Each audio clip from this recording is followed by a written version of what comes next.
All right. Hello, Global Hack Week. Hopefully, everyone's doing really well today. It's going to be an exciting stream. Today, we're going to be going over Agentic AIs, which is going to be, which is very huge. So I'm excited. Hopefully, you all are as well. If you haven't already, please do make sure you check in to the link that I sent in the chat earlier. If you didn't get that, you can also get it on the Discord. That's awesome. All right. So just a quick introduction. My name is Abdullah. I am a coach at Major League Hacking, and I have been working with AI for a long time, right? I think a lot of people have ever since, I guess, ChatGPT came out. Everyone's like, oh, that's the main AI that they've been working with. So been working with it for a while. I'm also doing my master's right now in artificial intelligence, so that's also really exciting. And I just want to start off with a quick poll. So, how many of you all are familiar with what an AI agent is, and what do you know about it?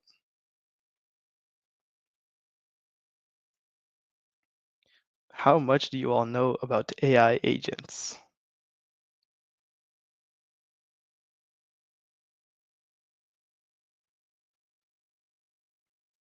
And if you know anything, just feel free to put it in the chat. I think some of y'all might be typing it up.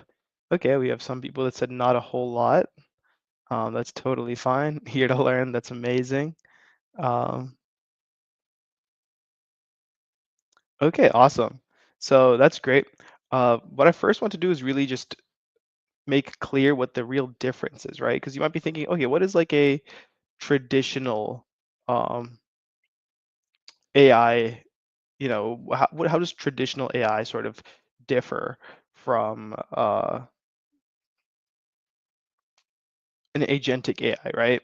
And there's key characteristics of it for like an AI to be agentic is sort of how autonomous it is or and how adaptive it is, right? So for instance, if you ask an AI like ChatGPT, like, hey, even something as simple as, hey, what time is it, right? You won't be able to answer that. Or, hey, even something like, hey, what's the response time to this specific website? You won't be able to answer that because it doesn't have access to anything outside of whatever is it's already trained on, right? So what an AI agent basically does is it allows for this other thing, say, let's even ChatGPT as an example, right, to interact with the outside world in some way. So in the example that I gave, like if you asked what time it is, you can actually have a sort of the AI agent, right, figure out, hey, this person is asking for the time. That is something that I need to actually call this other function in order to get, and then that function output is fed back into the large language model, and that is what really will give you the time, right? So then the LLM, for example, ChatGPT will be like, hey, this is what the time right now is at my place. It's 6:09 p.m. So that's sort of how it works loosely. Um, and we'll be going over that in a lot more detail and actually building one ourselves. And again, if anyone does have any questions about it, feel free to let me know. Dat Pep said that they read about it a bit. What did you read about it? What did you learn? I do want to know.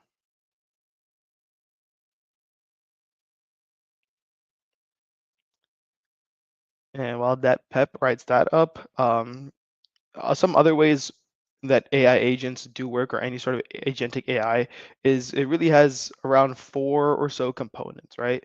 So the first one is like really perception. It's able to gather a bunch of data, and that's usually using web scraping. It can also be other types of data that's in real time, like API calls, or through sensors that give real time data.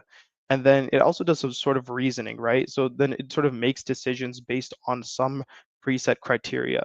And that can be either like an LLM making that decision, or you have some sort of rule based logic that's already set in place. Then you have the action part of it, right? So how does it actually act with the rest of the world? Does it have some interaction? Does it have some, sorry, automation? Does it call another API, etc.? And then it also usually has memory as well, so it learns from its past experiences and gets better over time. All right. So um, I think it would be most useful if we just jump into it. Okay. Dad Pep said they had a subject about AI. where AI agents are very goal driven and do have a feedback loop. That is absolutely correct. AI agents are very goal driven. Usually you have an AI agent that's built for a very, very specific purpose. One example of it might be like a chat bot, right? Or like a chat, oh, sorry, not a chat bot, a customer service bot, right? It's very, very focused on that specific domain. So for example, you have a customer service bot that is built into the website of like a car dealership, for example. So in that specific instance, it has a very specific domain where it has expertise, which is like cars, and then it has to ask for a uh, very specific info, right? So um, for example, it might ask for your name, might ask for like your driver's license number, and then it'll just be storing all of that information in some sort of database so that it can reference that in the future when you might need it later down the line, or just build like a user profile of you. We do have an answer or a question. Does it store the answer or does it do the same thing every time? So that's really up to how it's really architected. Normally, the one that we will be working with will store the answer. But again, if you're just doing sort of like an API call from another LLM, then they may or may not store the answer in that specific LLM. But you can also store it locally in like a large text or a JSON file, and that'll sort of be the context that you would feed back to it. Getting Silicon Valley show Guilfoyle vibes about AI. I remember from the show, I think he was more into Bitcoin. But yeah, that is actually very true. I think it like ended up taking over the world or something at the end of that show. Um, do you have another question? Are there any open source websites where we can access different types of AI agents? Normally the agentic part of AI is a layer that's on top of it, like another AI. You can access a lot from Hugging Face. So I do recommend you go into Hugging Face and you can just Google like AI agents or something. You'll get a ton of different pre-trained models and models that are actually for specific, very niche purposes sometimes. So for instance, there might be one model that's very good at something, biology related, like being able to create or identify proteins or do like protein synthesis, for example. So I would recommend going to Hugging Face and just sort of taking a look over there. So yeah, exactly. ChatGPT stores some stuff like what your name is. It has all that information already. So it is, I wouldn't call it necessarily an AI agent because of that, but it does store that kind of information for sure. Um, all right. Now that everyone understands hopefully how AI agents work at a very high level, again, they have like four main components. It's perception, so just gathering the data, the reasoning, the action, and the memory. I just want to give a very quick demonstration of um, how an AI agent that's for coding actually might work. And there's a lot of AI agents that exist out there that can be used for coding, but I know very popular ones are like Claude, I believe, is one very popular one. And then you can actually have other applications that actually just call APIs like the Google Gemini API or the ChatGPT API.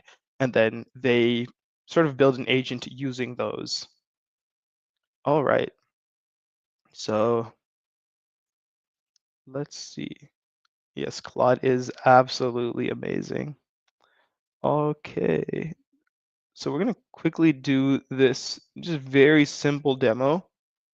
And I want to walk through this entire process with everyone here. So what we're going to do is, if everyone can just open up their Visual Studio Code or whatever IDE that they prefer to use, and then open up an empty folder. And that's what I'm doing right now. I will be sharing my screen very shortly. I just want to have this done right here. Delete this.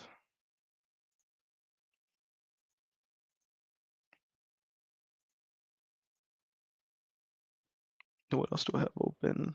These, delete these.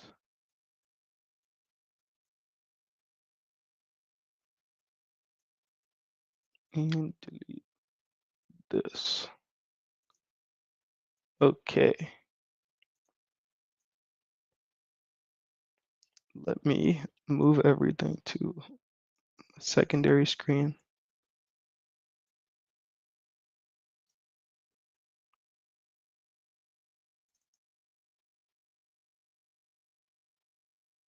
All right, so hopefully everyone has their VS Code or their IDE open. If anyone does not, please do let me know, and I will begin sharing my screen. Let's do this specific window right here.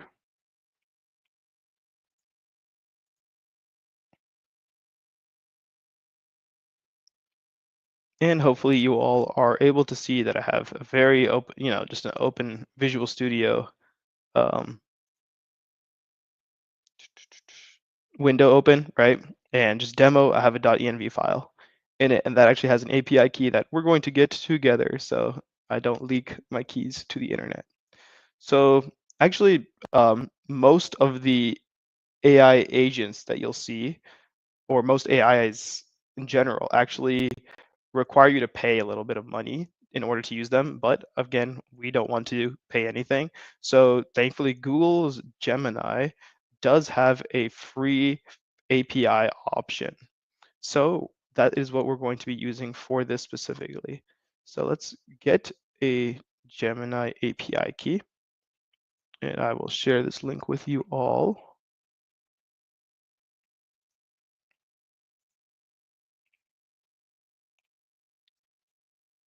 So right here is Google's AI Studio. You can play around with it a bit if you want to as well, but our primary reason for being here is, again, just to get the API key. So if you click on Create API Key, you can actually create a new one, just attach it to some Google Cloud project. And then what I want you all to do is create a .env file. So just a new file, .env. I'm just going to do .env.local because I already have a .env file open. And then I'm going to, but you all should be naming it .env. And then just like Google API key equals, and then your API key is going to go here. So your API key here. And this is what it should end up looking like. So a Google API key, and then your API key here. All right. And I will just wait for everyone to get that part done. And let me know in the chat when you were able to get that to that point.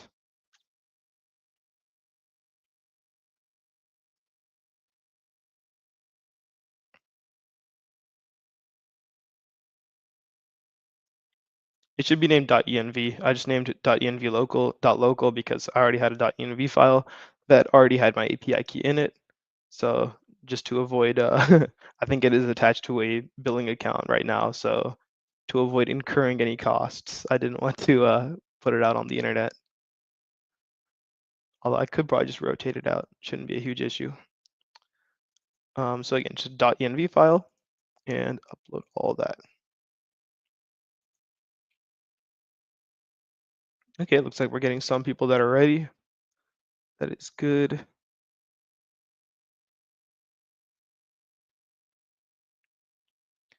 Okay, next what we are going to do is also download Cline, C-L-I-N-E, if you're using Visual Studio Code. So you want to go to Extensions, search up Cline, C-L-I-N-E, and this is going to be basically a coding agent that runs things on its own. It's very interesting to see. And that's sort of what we're just going to be looking at as a quick demo for what an AI agent might look like. We are going to be actually creating an AI agent, not something at the level of Cline, but another very simple version of it. So if you all can just download Cline, C-L-I-N-E, to your IDEs, and we will work from there.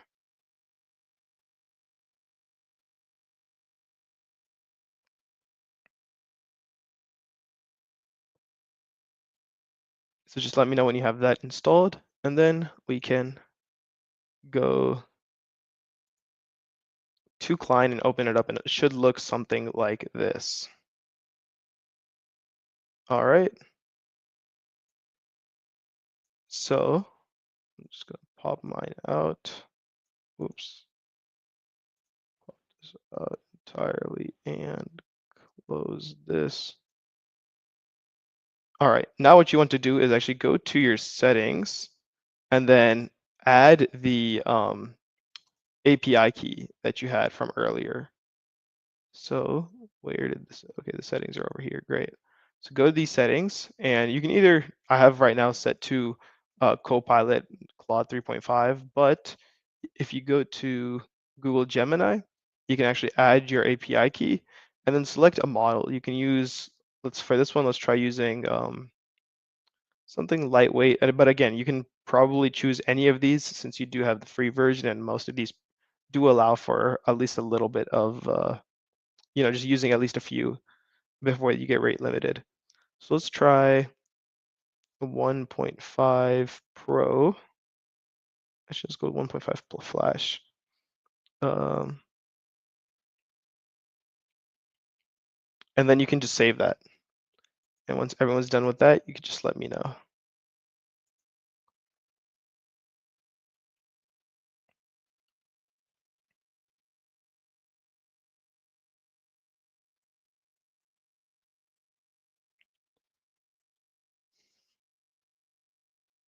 So I'll just give it a few minutes for everyone to get that ready. Okay, we got some fast people here.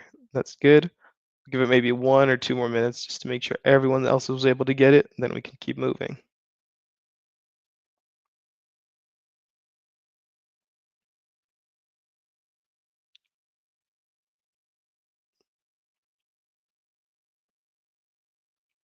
Okay. Now, if you look at like this right here, you can actually open up this auto approve tab. If you've already completed, you can also take a look at this, and basically allows it to perform these actions without actually asking for explicit permission. So again, this isn't like obviously recommended, especially if you have some sensitive files on your folder or something. But normally you wouldn't want to check every single one of these boxes. I have it because I don't have anything too special, honestly, on my laptop. But again, if you do want to, you can have it read files without your explicit approval, edit any of these files, and execute specific commands, even in the terminal.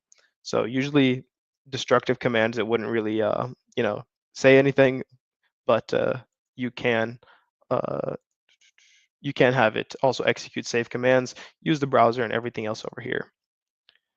Okay, it looks like the majority of us are done. So now what we're going to do is actually write the task. Now, the thing about the tasks over here is that they do need to be very, very specific, especially if you're starting from nothing. Again, Klein, because it is using, it does know, because it is a coding agent, that you're going to be doing something coding related, but it doesn't know how it's going to be done. It doesn't know what you're looking for. It doesn't know what, like, if you're trying to do something with like a UI, it doesn't know how that's going to be looking. So what we want to do is actually write out a very, very I want to say detailed task. Okay, so we'll do a pretty simple one to start out. Let's do one where we're just making a sort of chat interface where you can actually chat with another chatbot, but you just use that same API key, and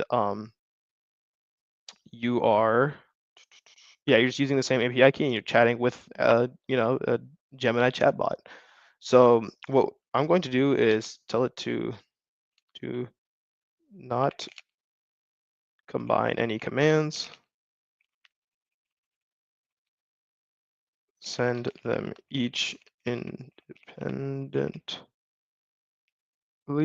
Okay, so this is just going to make sure that nothing is being sent like with 5 or 6 commands at once in the command line or the terminal, just so it's a lot easier to see how every single one of them are being run. Okay, then I'm going to also ask it to use best practices, right? So use best practices like a .env. We already have the .env file. Virtual environments, and a git ignore file, right? This is that's also just best practice, but we should make it explicit. And because I have Python 3.11 installed, I'm going to tell it to use Python 3.11 when creating the virtual environment. But again, that should change depending on what Python version you have on your computer. All right. Then we're going to give it the actual task, right? So we're going to tell it, hey, make a single page Python Flask web app that has a chat interface. So this is just telling you, hey, make something that has a chat interface. All right. And we can also tell it what we've already done. So I have already created a new folder for the folder which we will be working in. And again, if you all change like the wording of this a little bit, it shouldn't make a huge difference. And if it does, then it'll be really interesting to see how big of a difference it does make. So again, don't worry too much about getting each one of these down verbatim. You can adjust the wording as you please. Create a new folder for us to be working in. I have also created a .env file for us with the API key. And then we can tell it, hey, we will connect the chat interface to, let's try to say the latest Google Gemini model. Don't know if it will be able to pick up on what the latest Gemini model was because there have been a lot of new ones, but we can try. And then we want to also think about the web page itself, right? So let's say the web page should use inline CSS for styling. That thing that just be easier so it doesn't have to download anything. So inline, wow, so many mistakes. Inline CSS for styling. And the chat interface should look like an iMessage chat because that's a very easy one to reference between me and or let's say between the user and the AI model output. And then we can also just, to be explicit about it, use a .templates or /temp directory for the HTML files.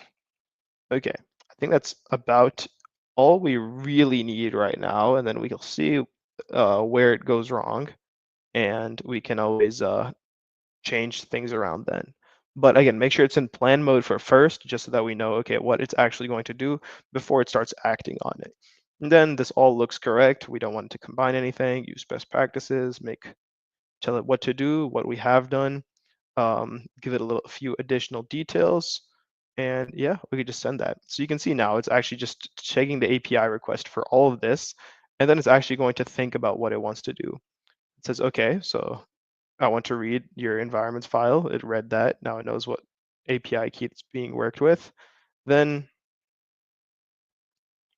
I think I have an ngrok token in there too. That does not need to be in there, but it has the Google API key. It's saying this is what the structure is going to look like: a git ignore, requirements.txt, the app.py, the templates, and the virtual environment. So it says this is everything that we want. So this looks good. We can just put this thing in act. And yeah, let me copy paste this into the chat for anyone who's, there you go. Okay, so now we have, where are we? We just want to put this in act mode, and this is where it's actually going to act. So this is going to be really interesting to actually watch.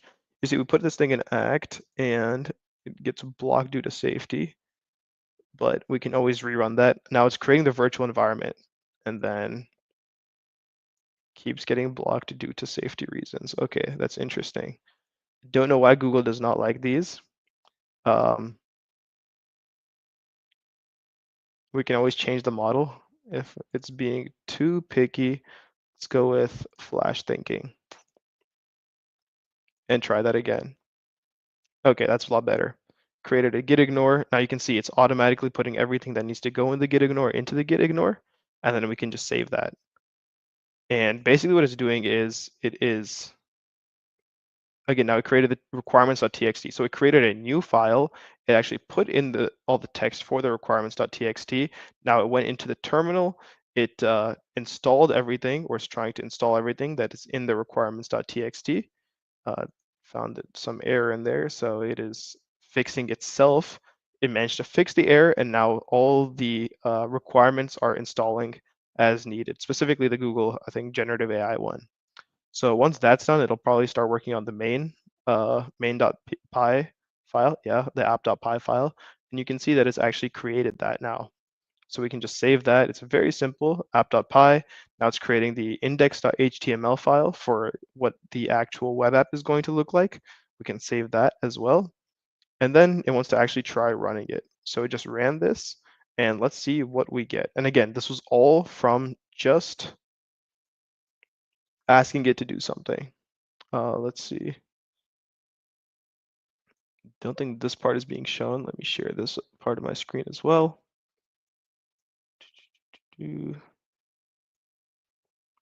Present, where is this?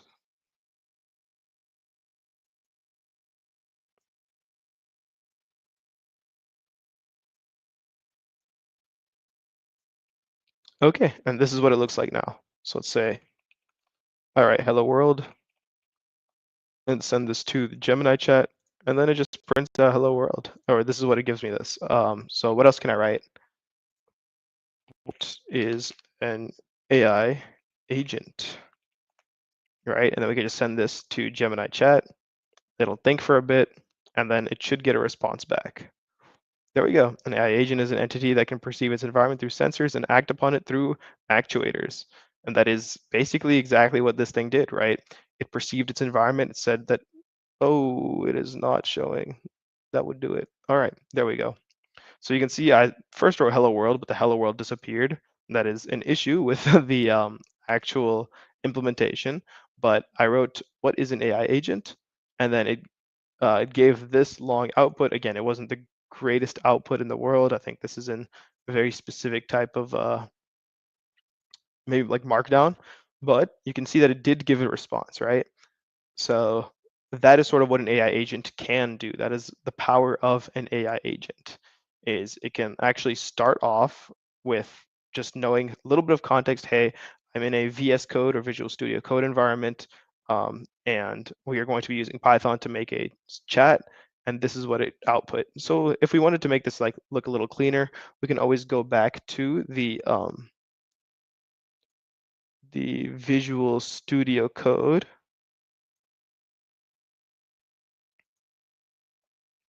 I believe that's this. And you can see that this is working. Share this again. There we go. So we can actually prompt it on top of whatever it's already done, right? So it said, okay, this has worked. Okay, so we can just actually end this. It looks like I ran out of API requests, but let's say I wanted to clean up the UI a little bit, right? I could say something like, make the UI look better is too broad. What do we want the UI to look like? You can give some ideas in the chat. Like, how do we want this to look? We can customize this a little bit. Make the UI look, I don't know, better, more modern. How about modern? Use a pink and I don't know, what's another crazy color? Yellow color palette. I think that's how you spell palette. Anything else we can do? The text box, input box should be at the bottom of the screen. Okay, so we can tell it to do this, something like this, and then it'll, again, do the same thing, look at the HTML file, go through it and figure out, hey, this is actually what's wrong with it, and this is how we can fix it. So this is what it, I guess, figured it wanted to do. And now let's see how that looks.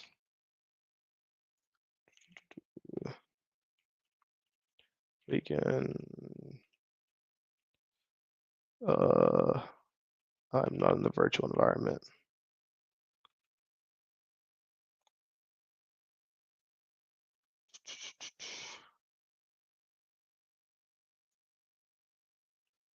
It is source, what is it, bin activate, I think.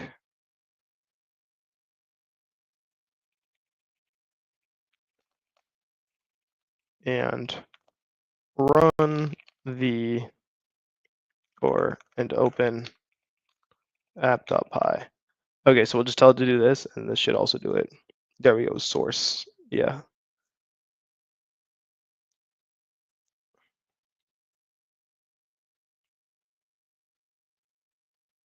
Source venv bin activate.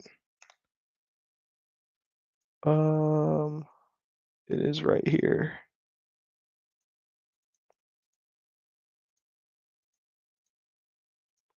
Interesting. Let's try. There we go.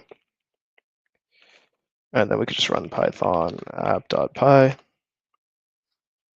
And then let's try this again and see how it looks now with those crazy new color palette and hopefully a cleaner looking.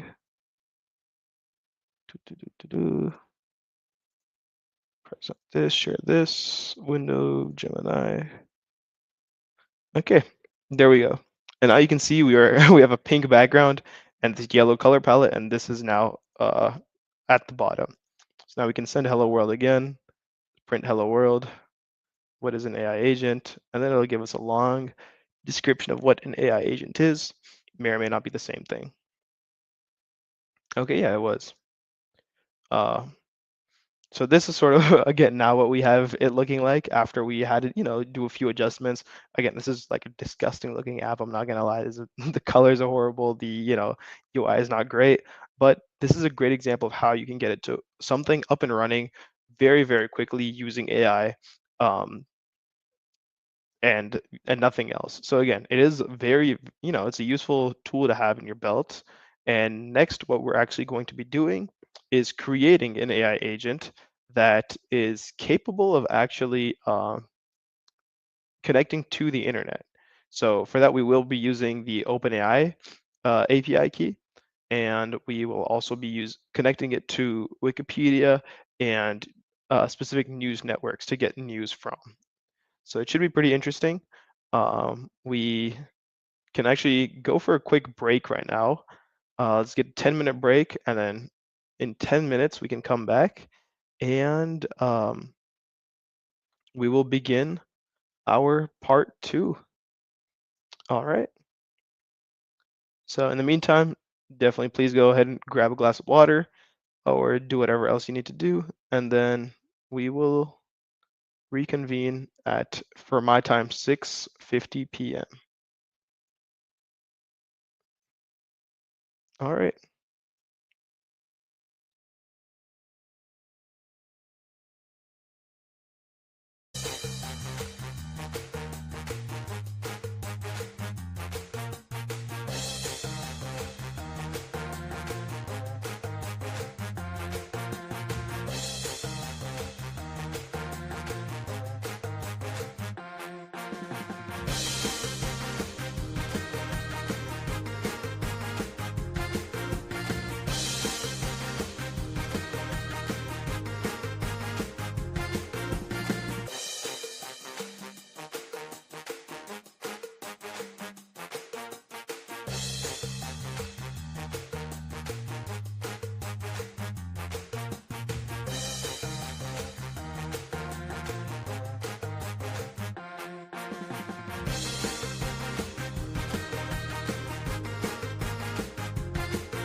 All right. It is now 6:50. It's been 10 minutes, so hopefully everyone got a drink of water.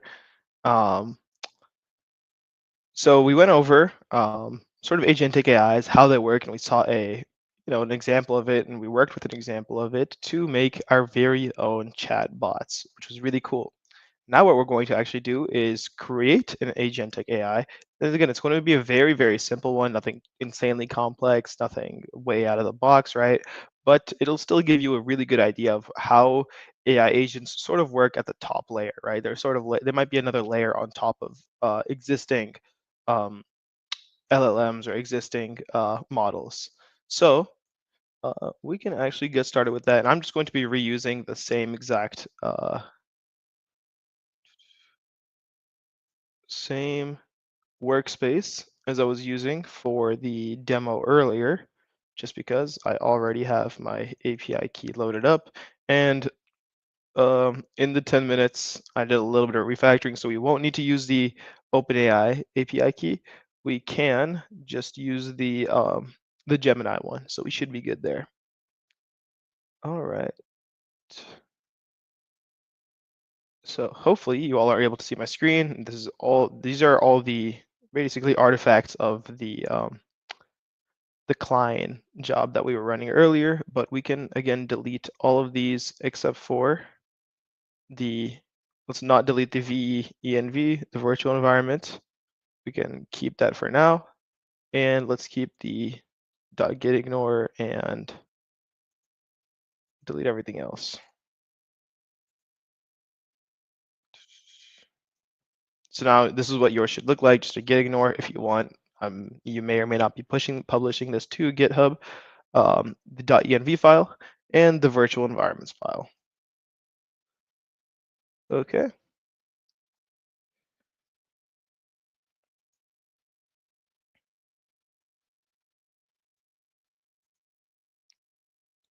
Let me open up the comments, make sure there's no questions. Tell it to use Next.js. Oh yeah, I could have told it to use Next.js as well. You can also do that actually, if you want to as well in your free time. But we will, for the sake of time, be moving on. Okay, so to start off, we are going to just have our requirements.txt. So for that, let's create a new file, requirements.txt. And really most of this is the same as before, but with one real difference. We have Google's generative AI. Just copy pasting over from here. We have requests, and we have Python.env. I can also disable completions for the sake of this stream. All right, so this should be all the requirements that we need. And then we can just pip install our requirements.txt inside of our virtual environment. Make sure we have everything. And it looks like we do. That is excellent. Okay, next up is the actual, like what everyone is actually here for, which is the main agent. So we can actually just create a new Python file and call it main.py, for example. And we're just going to do a ton of imports to start. This is just going to be everything that we're going to be using for this app. And again, you will be seeing them used later on. So if it doesn't make sense immediately, it hopefully will by the end. And if it still doesn't, please let me know. So first thing, we obviously want to import the Google's generative AI. We just import it as Gen AI. Import requests.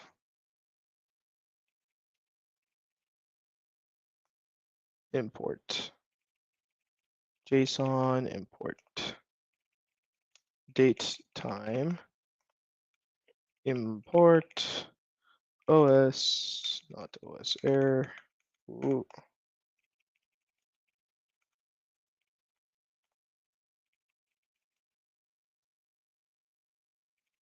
system from dot env.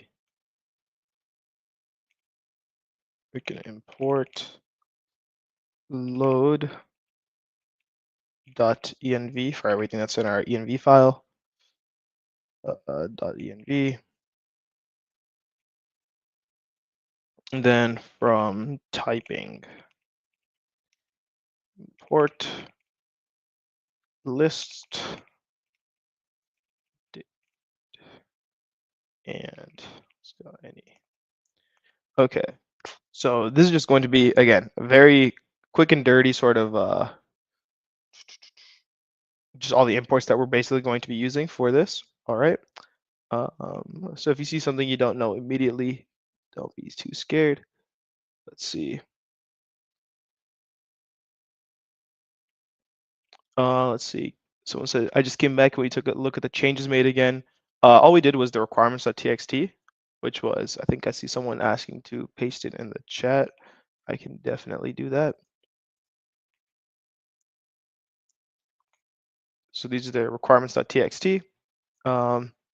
And then we just deleted our app and everything else that had to do with it other than the .env file. And now we are just adding a bunch of import statements.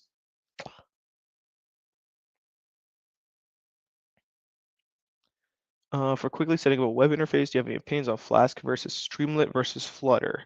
I would say they all have their pros and cons. For Flask versus Streamlit versus Flutter, Flutter is great if you're trying to make a full-fledged like application. Streamlit is great if you want to do some really quick and dirty sort of data visualization or just need like some screen. You really don't care much about how the UI looks, just for like charts and graphs. It's really easy, really simple, really quick to get set up. And then Flask is great, but it does require you to go into like, make an HTML file like we saw earlier, and then maybe add a CSS if you want to do any type of styling. So it's great if you have like a really strong sort of Python backend, but you also want a pretty front, web interface in the front as well. Yes, of course. All right. All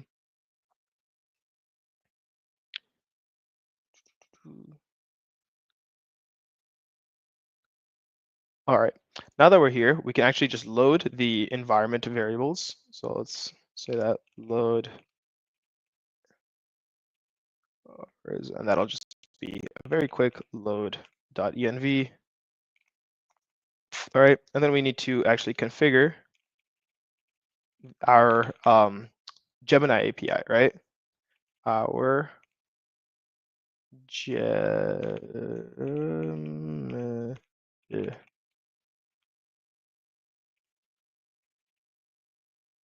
Gemini, there we go, API. Ooh. And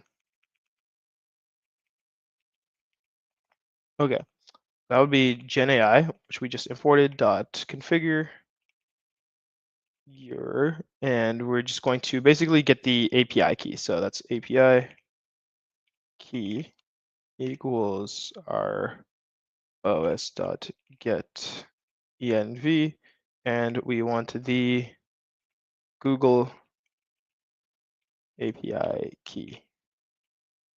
All right. So that should get us our Google API key. I'm not going to do a print statement for that, but that's sort of how it should look as of right now. Collapse this a little bit. There we go.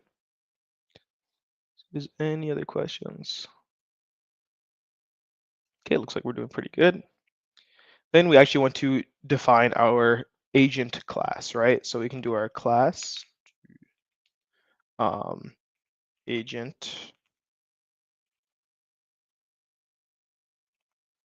And for this, we want to first actually have an init, right? So def dot. And you know what, for this, let's actually enable GitHub Copilot completions just so we can get through this faster in itself. And then we will actually, let's do pass right now, and then we'll complete this. We'll come back to this later. So we're gonna have several, what's it called? We're gonna have several methods, right? And those are going to be, first, memory management. We want to make sure that we're basically adding everything to the memory, right? So what we're really going to be doing is keeping memories within a limit. We don't want it to get too long. So for that, we can have a manage memory.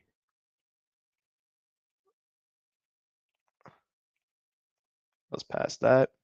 And then we also want our actual our function that's actually asking Gemini the questions, right? So we can have our ask Gemini, and we can just pass the prompt into here. So prompt as a string, and the return type for this is going to be a string as well. So this is basically what's going to be getting the actual prompt, and then we'll get to that later. Then we have our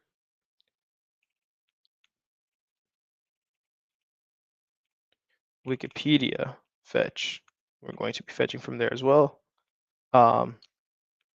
Summary, and then over here we're passing in the topic as a string, and then we want the return type for this to also be a string, and we can just pass this.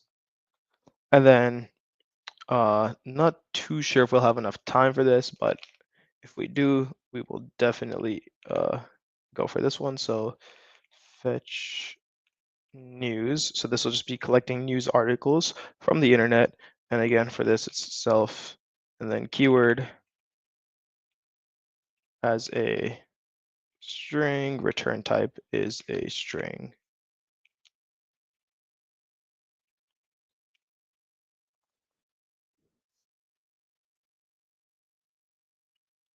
And then we need our actual execution. So for that, we have our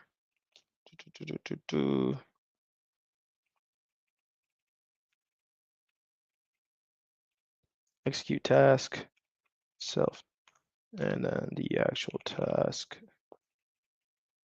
You don't need to have actual string.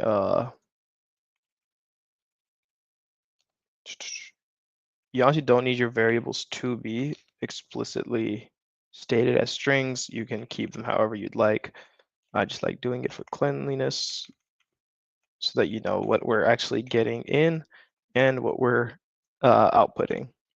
So we have our execution, and then we have our task history. Show task history.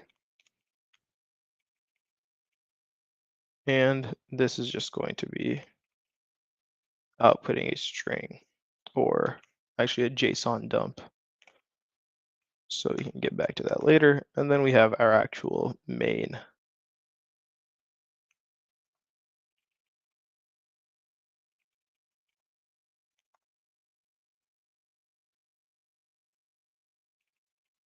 Okay, so this is something how yours should look. Again, we will get back to all of these, so no need to get scared or anything or intimidated if you don't have all of this yet, right?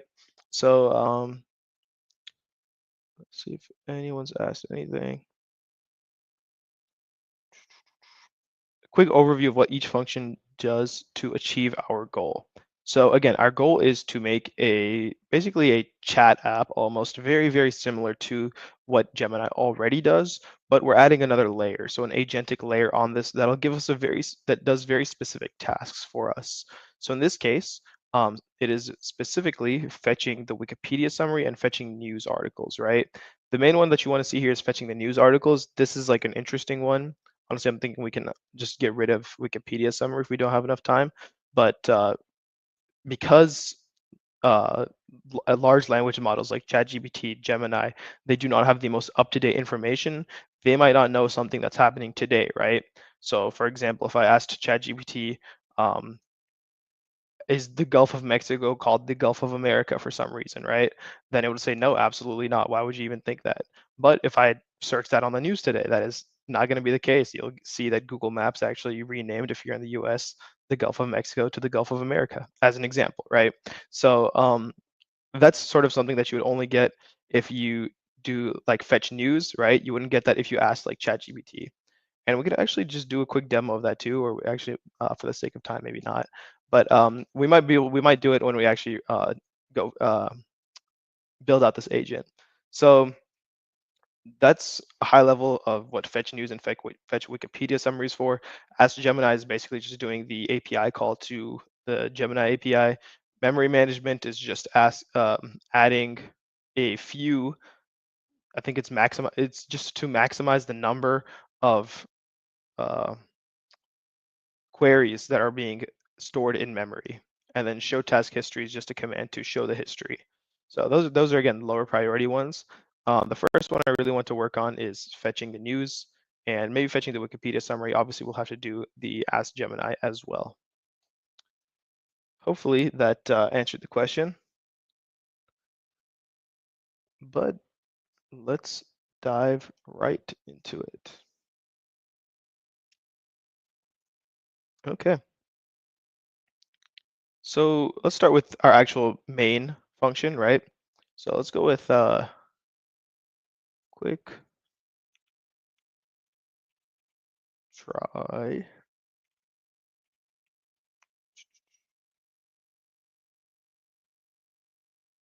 Is this? Yeah, okay.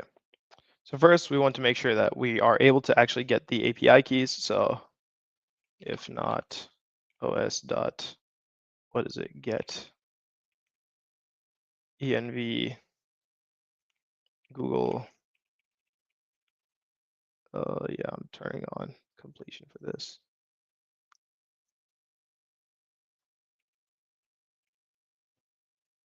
There we go. We can just raise some exception. It would actually be a value error, but who cares? So then we actually want the actual agent, right? So we can say agent is the agent, and while true, it just keeps on looping, right? We just want it to keep on looping. So perfect. We can have try a task for input, like what would you like me to do, or enter a task for the AI agent, whatever you want to write. And then the actual response of the agent is not this. We can get rid of all that. Put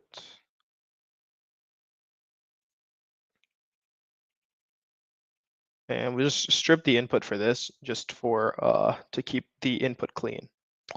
All right, so let's see if the task is exit, then we can actually break out, right? We can also print stuff here if we wanted to, like, hey, print goodbye, and then break out. Then otherwise, if the task is, let's not do history yet, let's go with agent show task history, and then just give us an else, actually execute the task. Okay, so this is a very, very, quick and dirty sort of example of how this is supposed to look. Let me finish this try catch block. Or exception, same thing here. Okay, so again, this is very broad exceptions. These aren't really anything like out of the ordinary. If we wanted to do more debugging, we would actually write, we would probably write more detailed print statements. And then if name is main, then run main. Perfect. Okay, so again, this is just saying, hey, as long as if this is true, you just want to keep looping through this, either exit, see the task history, otherwise execute some sort of task, right? And let's go in and actually start working on our execute task first. All right.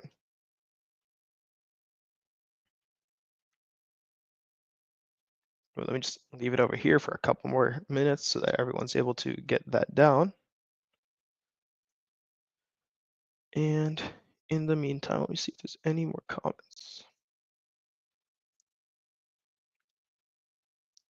Interested in making an AI agent that connects to something like ifttt.com to automate certain repeated tasks for you. I don't know what ifttt.com is. IFTTT. Automation for business. Oh, okay, this sort of automation. Got it. I remember this app. Um, you technically could actually. You can make similar ones to IFTTT, and there actually are some agents that already exist for that. You don't even need to connect to IFTTT for it. You can just make it on your own, right? So you make your own version of something that they might already have, and then you run that yourself. I think they are a paid. Um, yeah, it is basically just a bunch of if-else statements, right? So I think you do need to pay for IFTTT if I remember correctly. You could honestly just create those now with even like ChatGPT is pretty capable, so you can you know just work with that, have something that, for example, I think they have something that automates like Instagram posts or something, right? Instagram posts automatically.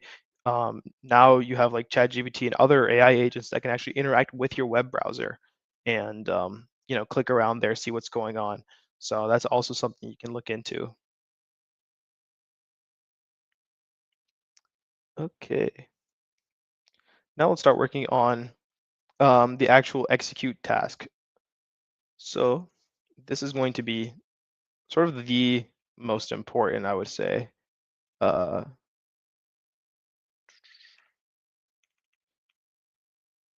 Most important method that we have. So let's go with if not task first. Task cannot be empty. We don't want an empty task, right? Then let's do something to clean it up further. Let's make it all lowercase. So task equals task.lower, right? Now it's all lowercase. Now you can also just throw all this stuff in a try block as well. If Wikipedia is in task, then we want to split Wikipedia out and then actually specify the topic for it, right? So return self.fetch Wikipedia summary. Okay, yeah, that's perfect. So this will again only work if there is more words than just Wikipedia, right? If you're at Wikipedia and nothing else, it, unfortunately will not work. We can actually add a quick check for that actually. Go with parts is task dot split Wikipedia, and then if parts is less than 2, provide a topic. Perfect. So this basically did it for us. Okay. Raise this exception. Otherwise, the topic is everything here, and then we're just getting the fetch Wikipedia summary.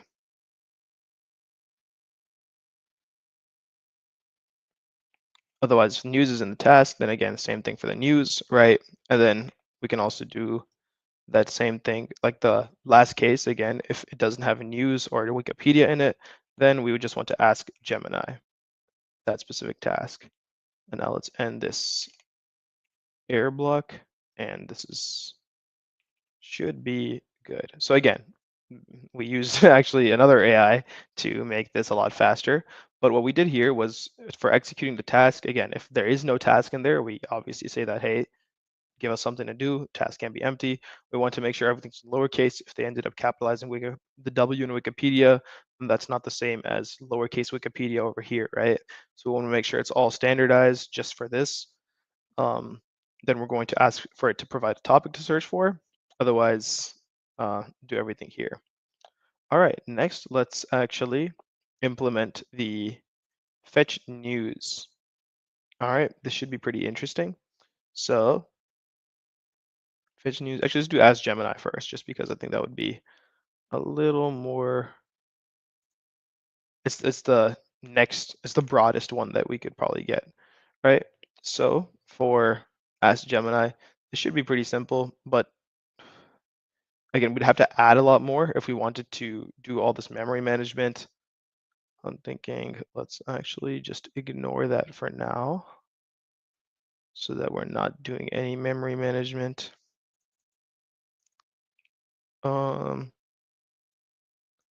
and then we can implement that later. Okay. So if we are trying to, as Gemini, we just want a response is GenAI.AskGemini, the whatever our current prompt is, which is being passed in. Then our answer is the response. We do not need to actually add anything to our memory management, so let's just return the response. And honestly, we can actually start running this right now, right off the bat. Let me actually scroll up so that if someone who doesn't have that gets that, then we can actually run Python 3 main.py, and then it'll give us, hey, what would you like me to do? And oops, we can actually ask it, what is the Gulf? I'm really gonna mess with it. Is the Gulf of Mexico also called the Gulf of the USA? No attribute, ask Gemini. Okay, that just messed up. Where was I? GenAI.ask Gemini. Okay.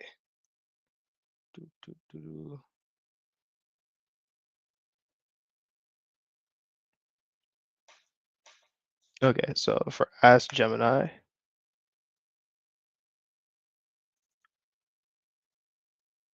this thing's looping. Okay.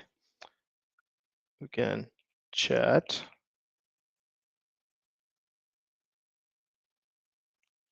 Is self dot Gemini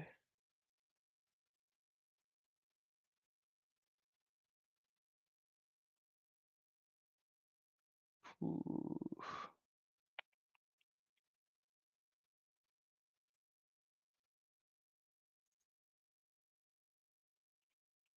One second.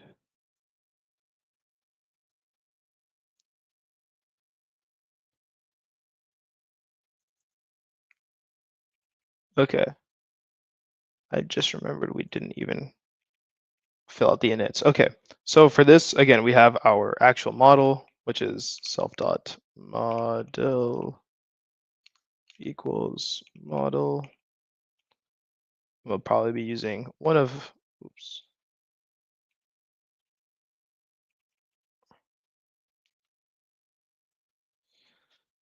Self.memory, and again, we're probably not using memory.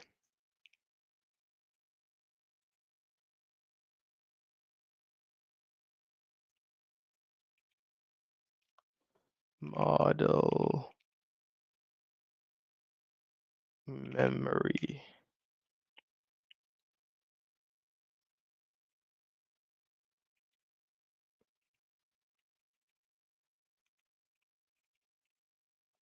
There we go. Then we have self.Gemini equal to GenAI dot generative model, and we want the model over here. Which model should we use? We can use Gemini Pro. String equals there.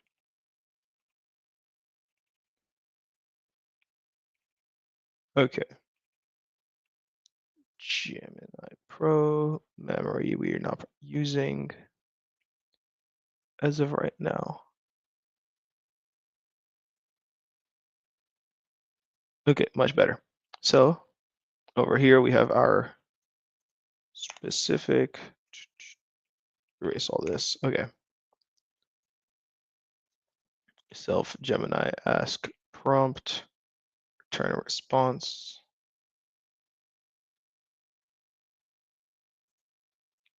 That should work. Maybe. Let's find out. Ooh, no argument model in generative model dot init. Ooh, self.model.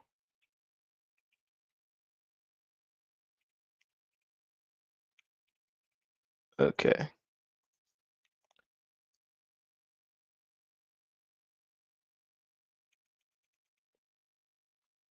Who are you? No attribute ask. Gemini. Okay, let's try this. Chat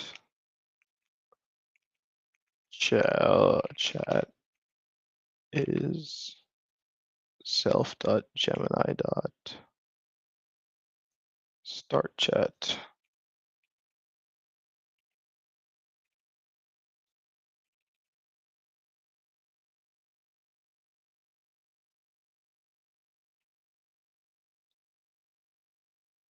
Responses.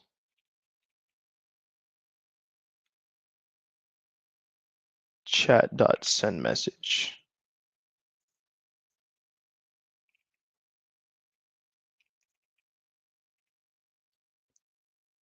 Okay.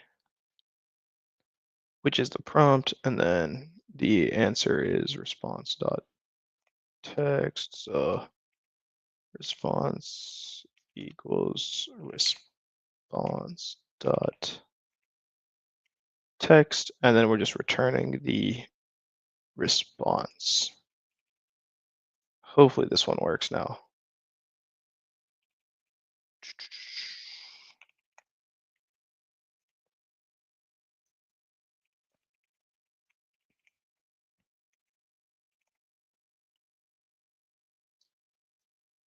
All right, finally. Okay, so we're able to get the Gemini one working, where it's finally saying, I'm a large language model trained by Google. My name is Gemini. When we ask, who are you? Okay, so that finally worked. Okay, yeah, sorry, I see that we were getting some recommendations in the chat. I appreciate that. Yeah, I did need to specify a model that was up here when we're actually in the init. Good call out. And then using 2.0 Flash Lite. Yeah, I can switch this out. I probably will. But right now, I just want to try and get through this as quickly as possible because we do have a short amount of time. So hopefully you all were able to get this working. Again, is a little bit confusing just because there's so many different ways in which different models get initialized. So that one finally worked. Now that we're done having or done getting the actual Gemini responses, right, which are probably the most difficult ones to get. Let's exit out. Nice to see that our exit is working. Let's actually fetch the news because I think that might be interesting, right? So for that, we actually need to get an API key from News API. So if you all search up News API, let me actually find that and send the link. News API, register for an API key. Okay. All right. If y'all go to this link right here, newsapi.org/account, create an account, you should be able to get access to an API key that you can use. And if you use that API key, you will be able to get, let's see, you'll be able to get your API key, and with that, you'll be able to connect it to your demo over here. So again, when you are going through it, just say you are like a developer or you're a trainee individual, and then should be able to give it to you for free. They'll have around, I think, 1,000 requests or something per day, but that should be plenty for this specific implementation.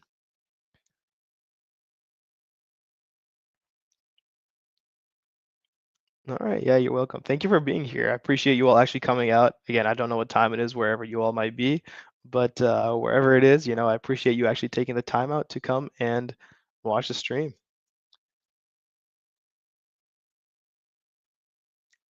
So I already have my API key, which I will be copying and stopping screen sharing just so I can add it to my .env file.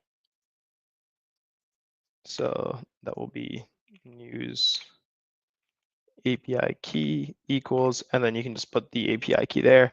And again, you want to make sure that your .env file has the same name as the one that you use in your main.py.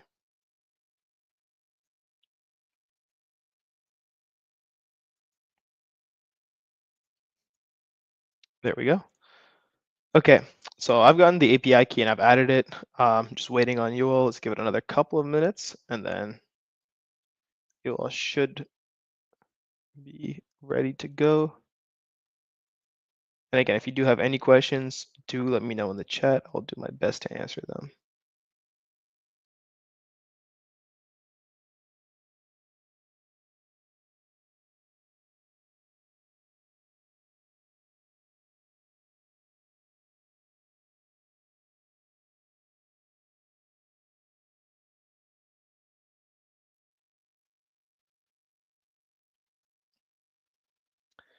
Okay, so we have someone whose code ran but not getting any output. So Saket, did you add like logging, any sort of logging, any of these exceptions? Because these are the most helpful things you can probably be using if you aren't getting anything. I would recommend just having more detailed error function or print statements just to figure out where that might be, because it could honestly be anywhere. Do you at least have this coming out where your task input comes in? Okay, just like I did. Interesting. But no output. Do you at least have this showing up where the task input, where it says, what would you like me to do, comes up?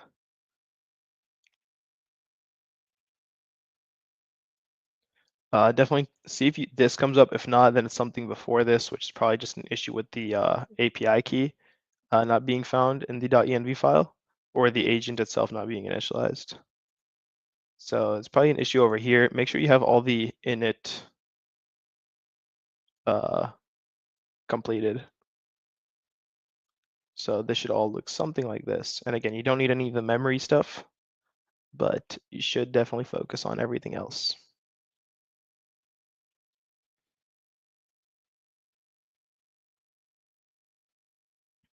Okay, was everyone able to get a news API account and the API key and add it to their .env file?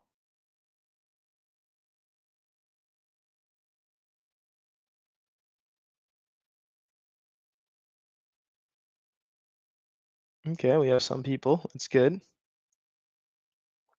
Let's wait for a couple more yeses. Okay. All right, looks like most people were able to get access to it. That is great. Then in that case, we can actually start working on the next part, which is fetching the news. So as of right now, again, we do have a pass. We can just erase that and actually try fetching. Oh, wow, this basically did it for me. But we want to, let me actually disable completions right now. We first want the actual API key, right? So let's do another try catch block. So with the API key, we want the os.get env, and mine is news API key. Key, but yours might be different, so definitely take a look at that. And obviously, if not, API key,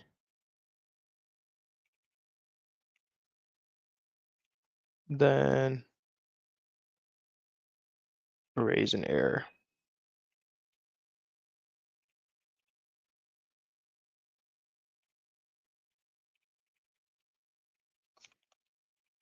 Found. Okay.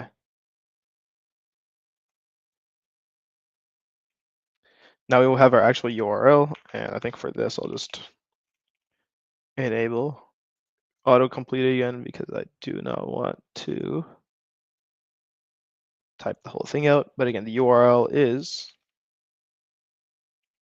make sure that's correct, API key https newsapi.org v2 everything, and then the Q is basically the keyword, so where you're actually learning what is happening, right?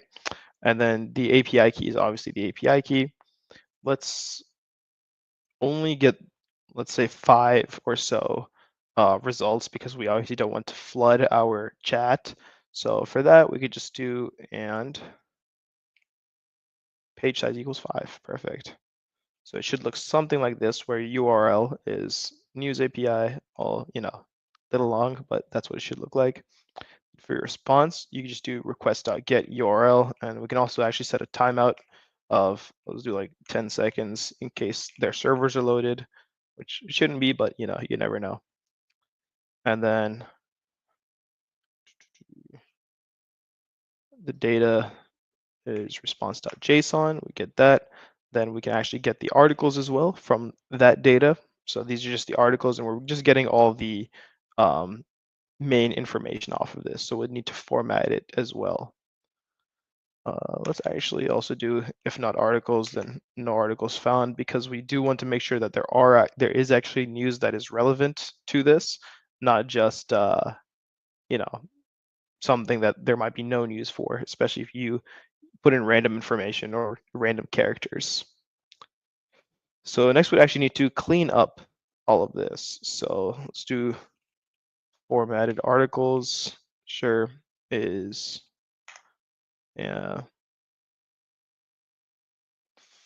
article get title, URL for articles and articles is definitely a cleaner way of doing this. Let's do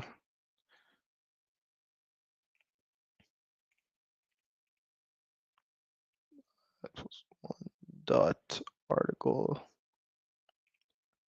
that get title, and then the source and name for article in enumerate articles. Perfect. So this is basically just going through all the articles, getting the title, the source, and the name. So where the title, where it's from, and then what article is about, and then we can actually get the result. Join all the formatted articles, that works. And then we just need to end this try except block. Okay, so now what this should do is actually give us a news article for anything that we ask it for. All right, so let's actually do that really quickly. Don't know why this thing is not working. Yeah, I'll just kill the terminal. Okay.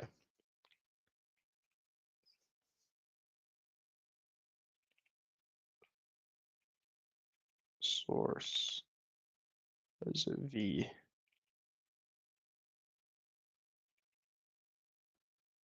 Bin activate. Yeah, okay. Reactivate this, and then Python main.py.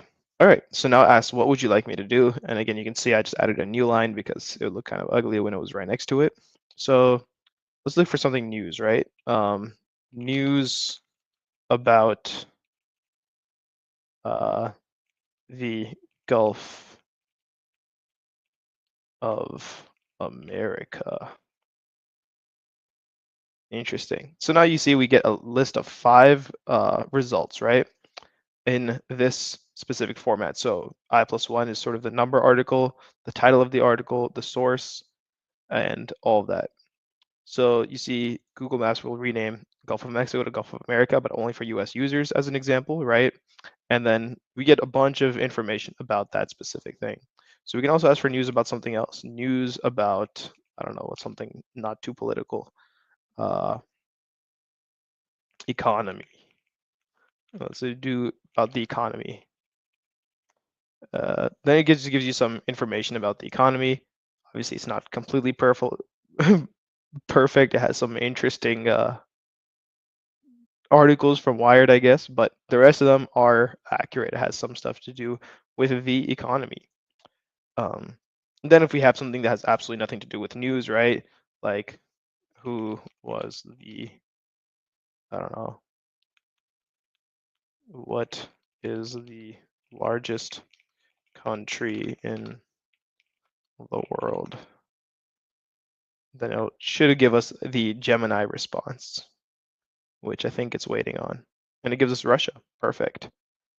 So you can see that it is able to now get information about the news when we ask it for news specifically. Otherwise, it just calls on the API key that we gave from Gemini, and then it uses that as a sort of fallback for any other responses that it's not able to give. Okay. All right. So I said interesting that the economy prompt brought up the US and UK in the top results. I do think, I'm not sure if the news API specifically is biased to getting articles or information from US or even just English-based sources. I know there are some other large news networks, right, that may not be entirely in English, which I'm not sure if it would be able to get that from, or if it does get any information from. So honestly, we can check that too if we want to, the news API, so we can see where they get their info from, because we saw like Wired magazine, which is a magazine, not even an actual, or I guess an actual um, source for news, right? So it's interesting. Let's see. So they do get like AP, for example. I'm trying to see what all they get. So you can actually limit your search using a language in this. So if we did add like a language, um, let's say, so something to narrow it down to, say, just Japanese or just like Hindi, for example, then it might give us, more relevant information to a different country. So that is actually very interesting as well. Good call out though. It cannot translate news for you, but I was looking at their docs. Let me actually just share that really quickly. Present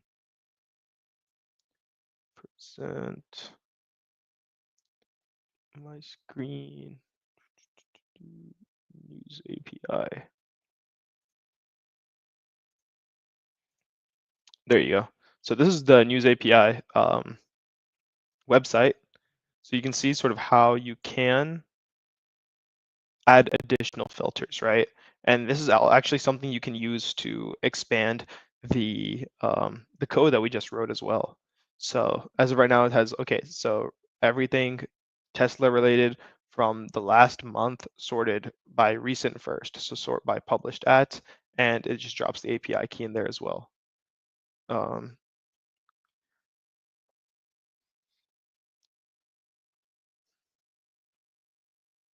So you can also do what words must appear there. And then for the languages over here, again, you can limit the search using a specific language. So language equals EN, language equals JP. And let's actually try that out because it might be interesting. We see an example of how it's being used in an API call specifically, just so we can see how we want to actually use that. Top headlines from TechCrunch. This is everything Wall Street Journal only. I'm trying to find one with a language filter.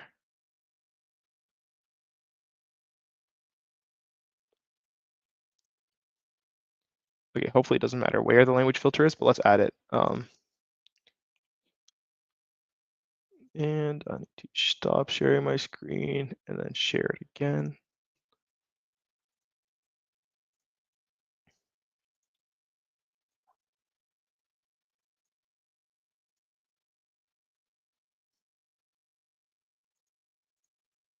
There we go.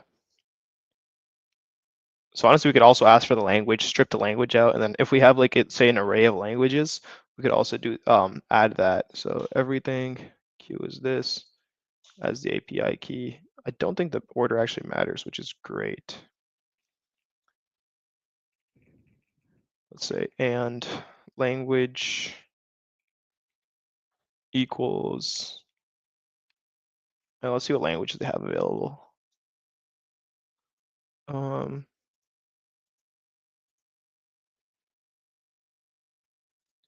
Documentation.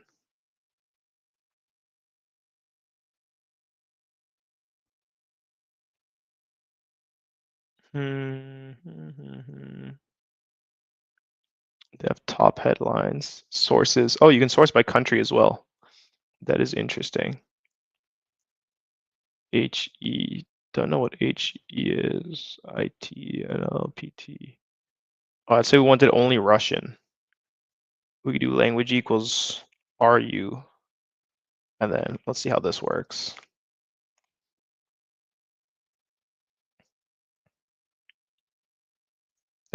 News about the economy. Again, no articles found. I think I would have to probably write it in Russian as well. News Ukraine. There we go. So it did give us some information, right? So these again, like I have no idea what this says, but these are like Russian news articles that have something to do with Ukraine. And it looks like they are all from one single source as well, which is pretty interesting. All right. And again, you can adjust that to basically any language that you want, even country apparently. You can also add a filter. So that is also really cool.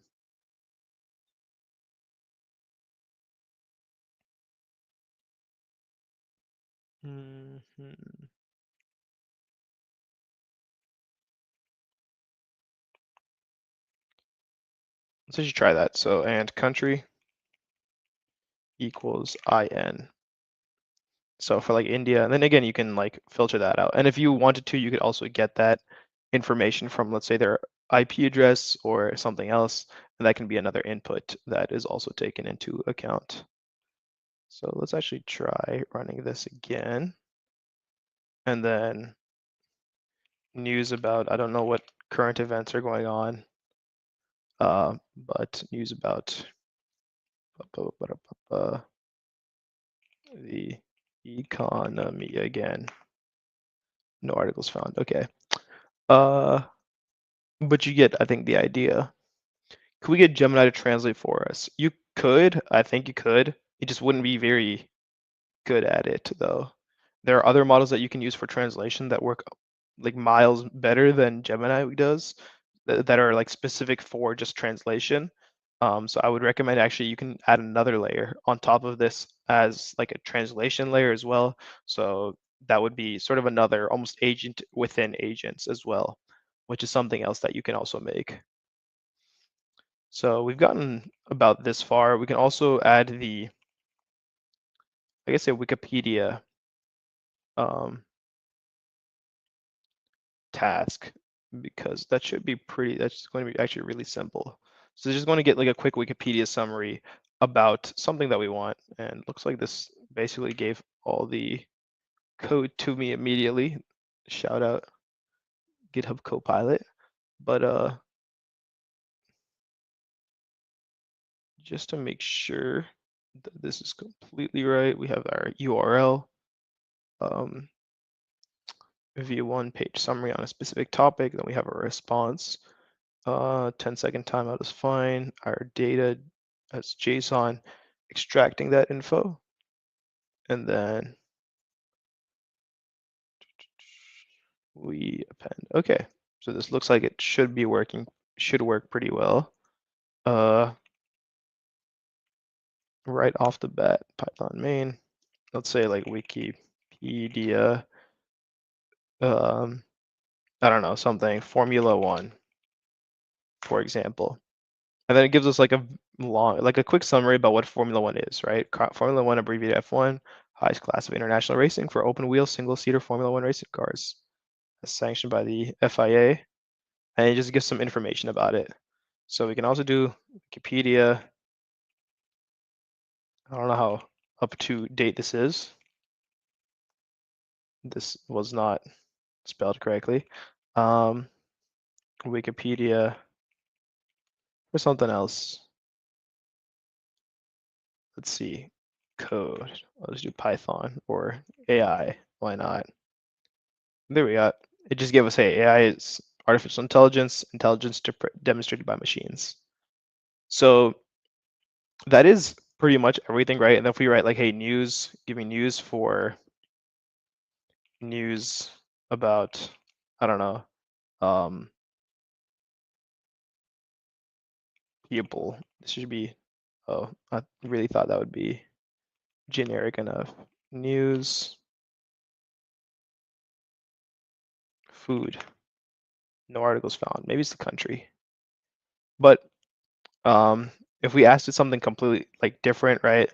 Like the what is Python encoding? Then it should call the Gemini API again. And again, this is an example of an AI agent, right? We just created an AI agent, and it's really cool because this, you can see that an AI agent is essentially another layer that it works on top of maybe something else, right? So exit. All right, got out of there. Nice. So yeah, it's basically something that works on top of whatever else we have going on. We had our base agent, right? And then we sort of built on top of it. We had something to fetch Wikipedia, fetch news based off of specific parameters that we set for our agent, correct? So you can actually do, yeah, you can do a whole lot with this, right? You can create your own agents. I know a lot of people that actually use this, something very similar to this, to automate a ton of processes that they otherwise would have had to sit through and click through. I've actually several friends that used to do like maybe drop shipping stuff, right? You'd normally have to sit there, you'd have to like see what orders are coming in, and you have to go get like the goods from like China or wherever else, and then ship them to the other person. But with something like this, you can completely automate that process, right? And basically use various inputs and then sort of output it in a way that is clean, makes sense, and does what you expect it to do. And again, this is a very, very simple example of an AI agent. We saw the earlier example using Klein, right? That is also very similar. It does essentially this. We give it the API key, like we did over here for Google, right? You can give it any API key. Then essentially what it is a layer on top of this specific API key that says, hey, if if the plan is toggled, then call the Gemini API key, ask, hey, this is what I need it to do, give it all that information, then it actually executes it. It tells it how to execute it. It has it interact with specific features in Visual Studio Code, right? It interacts with its APIs or whatever else it needs to interact with in order to copy that code or paste that code or create a new file or interact with the terminal. So again, again, this is just the very beginning or barely scratching the surface, but the possibilities really are limitless. So I'm glad that you all were able to get some, we're able to be here today for this stream, right? Hopefully, you all learned something new. But this is essentially what an AI agent is supposed to look like. And if you want, I will be probably publishing this onto the GitHub, onto my GitHub. So I'll send the link to that in the chat later on. But again, if you do have any questions, we have around 10 or so minutes left. But if not, then I will let you all go. But again, congratulations, y'all did something huge. So I appreciate y'all for coming here. And yeah, have a great rest of your evening or rest of your day.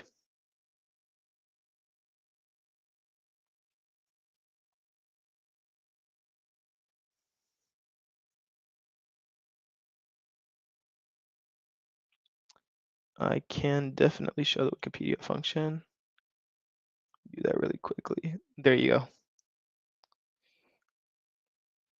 Yeah, again, there's a lot you can do with this. Thank you. I just showed the Wikipedia function. So hopefully that is visible. I can zoom in a bit if you want as well. You're welcome. I appreciate you. I appreciate you all being here. All right. And I'll leave this up for a little bit longer. And then I will, again, if you all have nothing else, then that is about it. Let's see, someone asked, is there a challenge for this project to submit? First time you try DevPost, the page does not change or include new challenges. Yeah, so this specific stream doesn't have any DevPost challenge. Those challenges are independent of like these streams. They're kind of just for you to do on your own. You know, maybe mess around with some stuff, do something simple. So hopefully this might have helped you for one of the challenges, but this isn't necessarily one that's direct that you have to directly submit though. And for DevPost itself is just a submission platform where you can submit sort of projects. Um, so that's, um, nothing too interesting. Again, if you have any projects you need to submit, you just submit it there. The page doesn't change or include new challenges. Challenges are usually added by the MLH staff. So whatever challenges that are already there are usually the ones that are going to be there for the rest of the week. So there wouldn't be any new ones. There might be some new ones per day, but you'd have to look at the challenges for that. All right. I will definitely share the GitHub link. I will also add a few comments and let's see. And yeah, clean it up a little bit. So just keep an eye out on the Discord for that.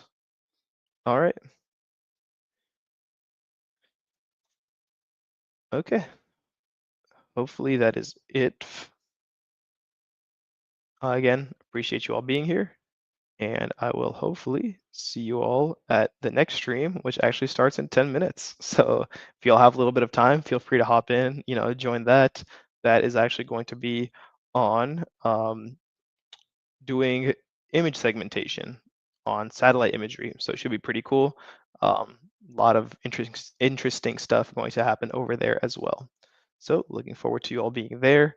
And yeah, thanks once again. And I will see you all at the next one. Bye, everyone.